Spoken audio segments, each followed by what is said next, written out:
A million people in Gaza face severe hunger and medicine shortages as relentless Israeli bombing continues to kill and injure civilians after 22 months of war. Dr. Mimi Syed is an emergency medicine physician. She has volunteered in Gaza twice and advocated for Palestinians in the U.S. Congress. She joins me now live from Olympia in Washington. Great to have you here with us on TRT World. So, based on what you're hearing from your colleagues on the ground, how severe is the level of starvation in Gaza right now?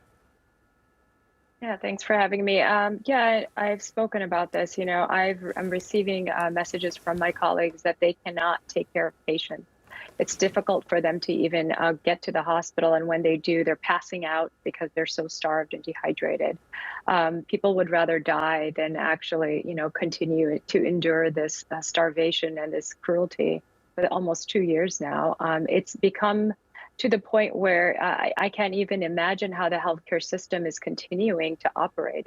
It's almost non-existent now because there are no medical supplies being let in by the Israeli government. And the starvation is just continuing. To note, there is no adequate aid that has actually gotten to Gaza, to the civilians in Gaza. There are just these telegenics going on with the airdrops, and they're very ineffective and very inefficient, in fact, very deadly.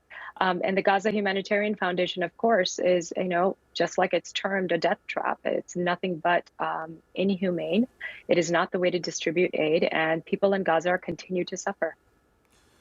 Now, Doctor, we are also hearing reports that Israel may occupy the entirety of the Gaza Strip. And of course, the healthcare system over there is already in a very bad shape. I wonder, as a doctor yourself, what do you think this occupation might mean for the healthcare system of Gaza, and especially for the patients over there?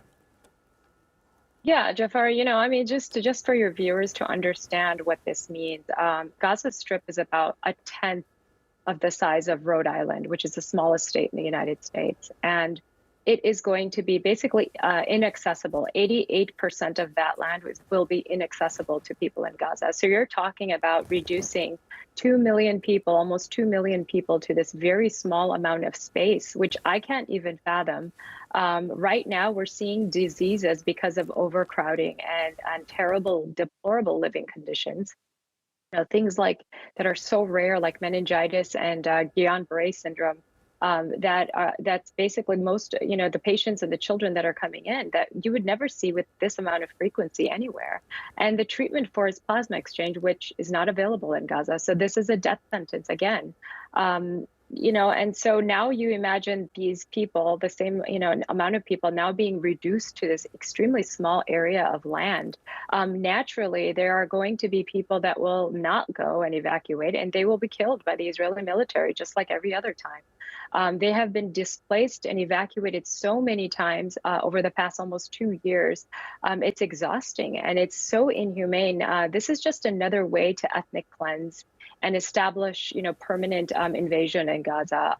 This has been going on, and they've been talking about expanding the Gaza Humanitarian Foundation aid sites, which, as we know, is just another way to kill and dehumanize more Palestinians. So this will just continue on a larger scale now, and displace permanently more Palestinians. And certainly this announcement by Netanyahu that his cabinet has approved his Gaza occupation plan. Basically, it renders ceasefire talks null and void. So certainly right now we don't know what's going to happen in terms of peace efforts about a ceasefire in the Gaza Strip. But I have to ask you, since you are someone who is in touch with the people on the ground in Gaza, with doctors on the ground in Gaza, over the past few months we have been hearing that Gaza's healthcare system is on the brink of collapse. Doctor, let me ask you, how long before it completely collapses? Because Israeli attacks have only increased across the Gaza Strip over the past few days. Yeah, it's like splitting hairs. What defines the brink and what defines it's totally collapsed? It's when I was there, I thought there's no way that the healthcare system could get worse than this. I just never thought it could, and that was in August. And then when I went again in December, I thought there's no way that it could get worse than this, and it has gotten significantly worse. The physicians and the doctors, the nurses, they're all doing the best that they can, but a lot of it means that they can't do anything. Even when they take the patients to surgery, if they can, the patients are dying because they're starved, they're immune compromised, or they're going back to an area that is unsafe, or they'll get bombed again. So, to ask, whether it's going to continue to get worse, I think it's already that point. I think it is collapsed, and it's just worse and worse. And there's really, it's hard to say and measure exactly when it's the end.